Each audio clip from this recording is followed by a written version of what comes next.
This show is sponsored by BetterHelp Online Therapy. We've been taught that having negative emotions is bad, but feeling angry, sad, or overwhelmed is normal. Visit betterhelp.com/super and learn to process those difficult emotions. This video contains spoilers for Thor: Love and Thunder. Hey, brother! Okay, guys, remember early on in Thor: Love and Thunder when he's traveling around with the Guardians of the Galaxy and trying to figure out, who he is? And then he starts meditating under that big tree and, plants Stormbreaker in the ground. But then Quill comes up and asks him for help in the battle they're having, and when he pulls Stormbreaker up, there's, roots growing out of the bottom. Or as I like to call them, Groots. That's a joke that'll make sense as soon as the next sentence. And it sort of gets played off as a laugh in the moment. Oh yeah, remember how Groot cut his arm off and that's the handle of Stormbreaker and Stormbreaker's handle's actually a tree?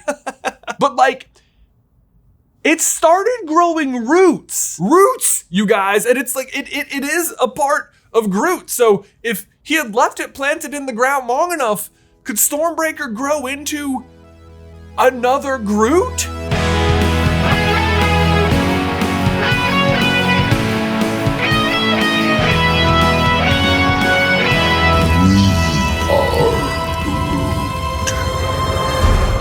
Brag or anything, but I'm having an amazing hair day.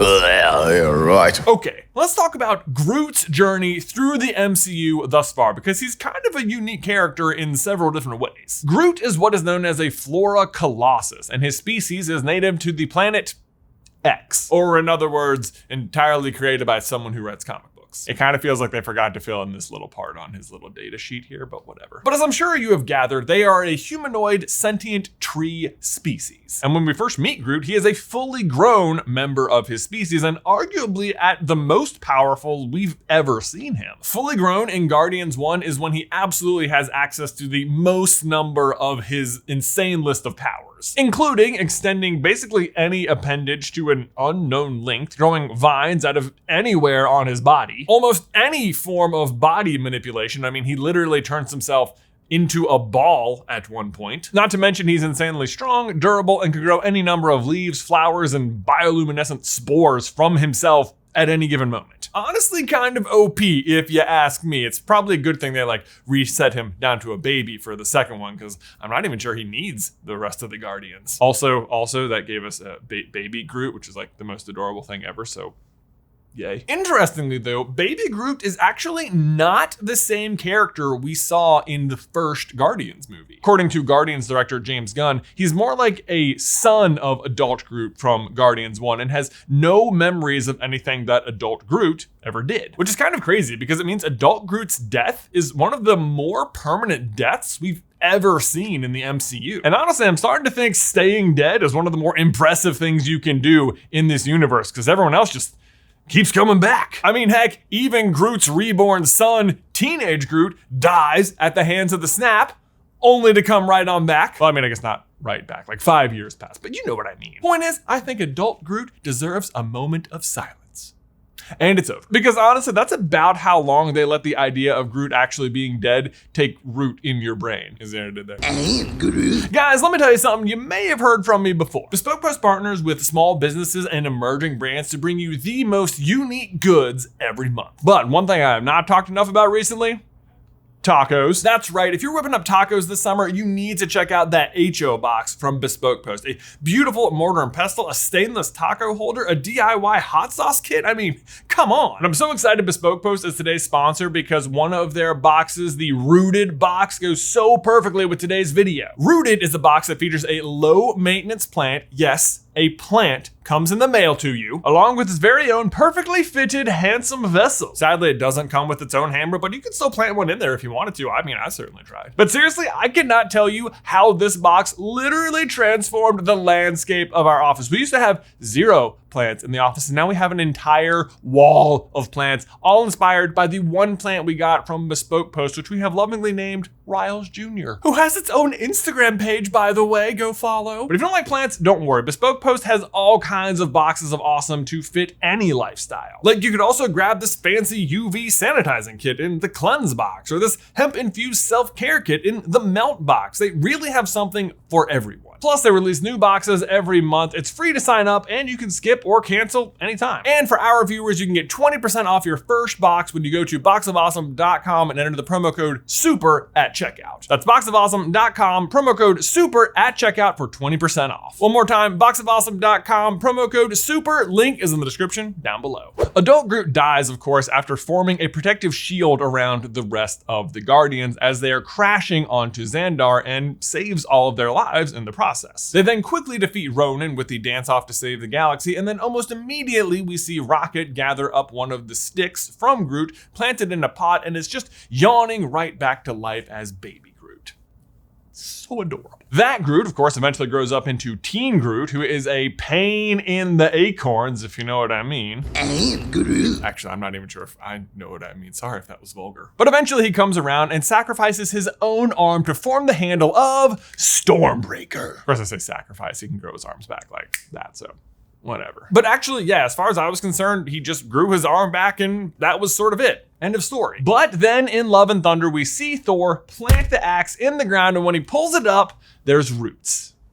This is a bad representation because this is a toy and it doesn't have roots, but just imagine. Which, as far as I'm concerned, absolutely means that arm is still alive and absolutely could grow into another Groot, which would then actually be like a whole third Groot, and I guess sort of the grandchild of original adult Groot. Honestly, the real question is, if that happened, what part of the Groot would the axe be? Like, it came from an arm, so would it also just be an arm, but instead of a hand, he'd have Stormbreaker for a hand? I mean, it feels like that makes sense, but then on the other hand, or well, not hand, I guess, hold on. When we see baby Groot growing in the pot, it's his head that comes out of the ground first, and what's in the pot and his roots ends up being his legs. So would the axe be his head?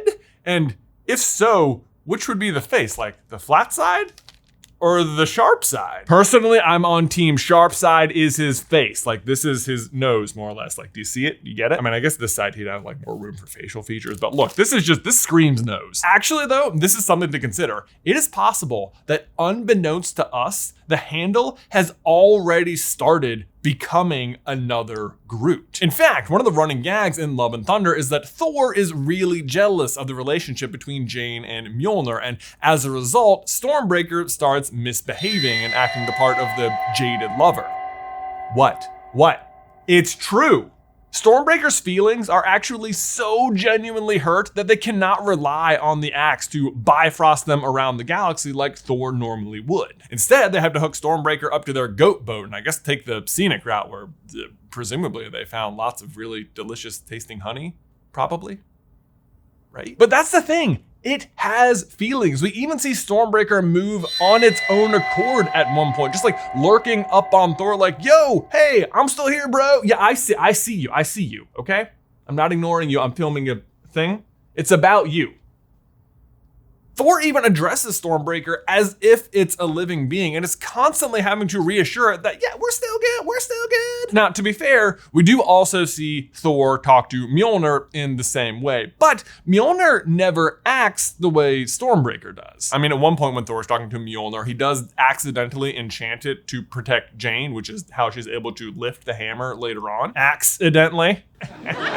And Jane does describe it as if Mjolnir was calling out to her, but I would still interpret that as a magic object acting according to the enchantments placed upon it rather than Mjolnir itself having a personality. Like in Thor 1, Mjolnir's not just sitting in the desert ignoring Thor because he's not worthy enough yet. Actually, on that note though, I'd love to hear what you guys have to say about this. Like, do you think Jane could have lifted the hammer either way, or is it only because of the enchantment, or was she actually worthy? Stormbreaker is not like Mjolnir in this case though. It genuinely has its own personality and can even act on its own, which, like, how? Why? That's not usual for a weapon.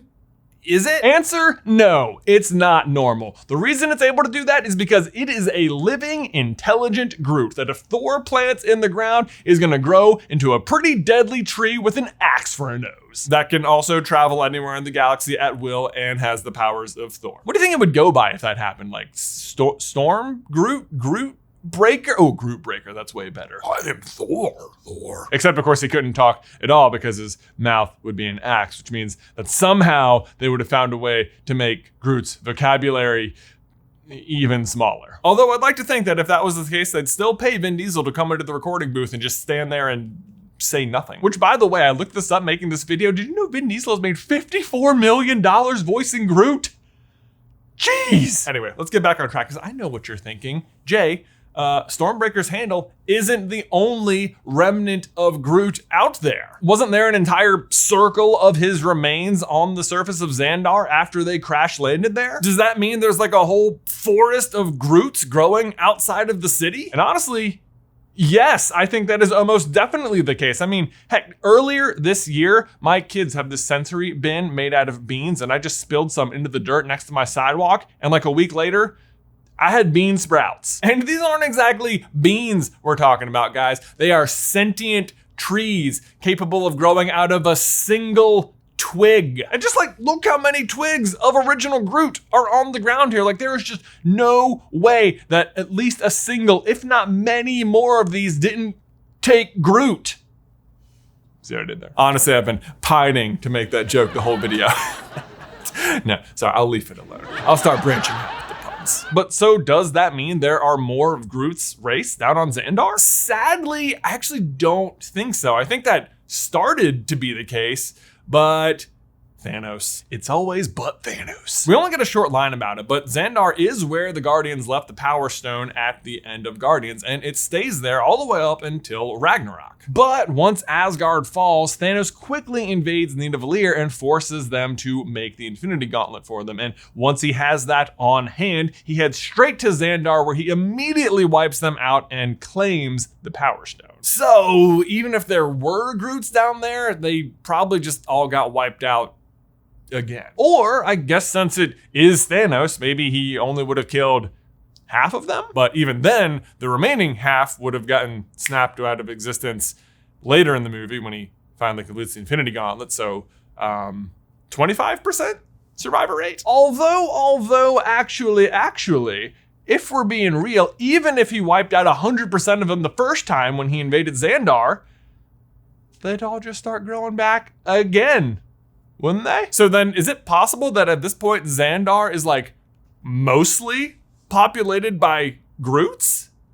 I don't see any way around it. And like they don't have any memories of the past Groots that came before them. So as far as they would be concerned, they'd be like a brand new race of creatures. I wonder if that means they would say something different or they'd still be limited to I am Groot. Sounds to me though like they would definitely be in need of a god. Now, if only there were any worthy candidates. Ben, my question for you and everyone else is, what do you think? Could Stormbreaker grow into a full-on Groot? And more importantly, where would the axe be? Let me know all your thoughts in the towel section down below. Guys, thanks so much for watching today's video. Don't forget to like, subscribe, and hit that bell. If you want to see more Thor action from us, you can check out our full review of Thor Love and Thunder right here. But otherwise, until next time, Ben, I will see you in the life, brother.